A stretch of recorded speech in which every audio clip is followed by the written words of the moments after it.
Solennité et émotion ont marqué cette cérémonie de levée de corps des 7 casques bleus nigériens, tués le 8 juin dernier dans une embuscade tendue par des assaillants alors qu'ils effectuaient une patrouille de sécurité dans le sud-ouest, à Para, dans le département de Taï. Le président de la République était présent pour rendre hommage à ces soldats tombés pour la cause de la paix en Côte d'Ivoire. Le Niger qui pleure ses 7 soldats, le gouvernement de ce pays était représenté par son ministre des enseignements moyens et supérieurs. Venu spécialement aussi de l'étranger pour rendre hommage aux disparus, le sous-secrétaire des Nations Unies en charge des missions de la paix.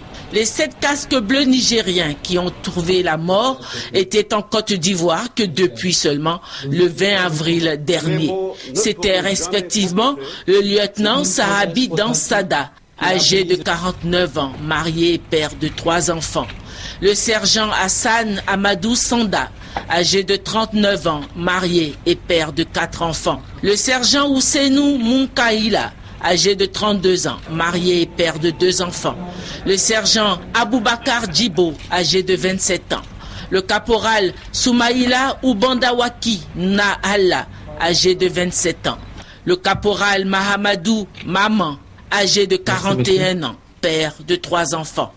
Du soldat de première classe, Babakar Abdou Zoranto, âgé de 26 ans.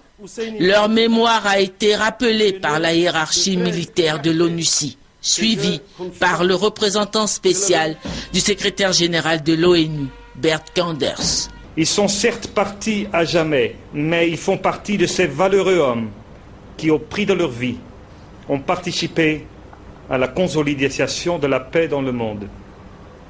L'agression criminelle perpétrée contre ces casques bleus en mission de paix constitue un grand choc pour les Nations Unies, a ajouté son sous-secrétaire en charge des missions de la paix, qui a souligné que leur mort ne restera pas impunie. Je vais redire à vous-même, Monsieur le Président, à vous, Monsieur le ministre de l'Enseignement du Niger, la profonde sympathie du secrétaire général des Nations Unies, Monsieur Ban Ki-moon, qui a été profondément choqué par cette tragédie.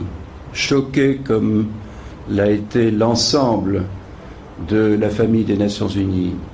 Une tragédie de cette ampleur, c'est quand même quelque chose de tout à fait terrible. Il y a encore des questions à éclairer et nous saurons ce qui s'est passé et nous comptons bien que les coupables seront appréhendés et que justice sera rendue. La voix brisée par la douleur, le représentant du gouvernement nigérien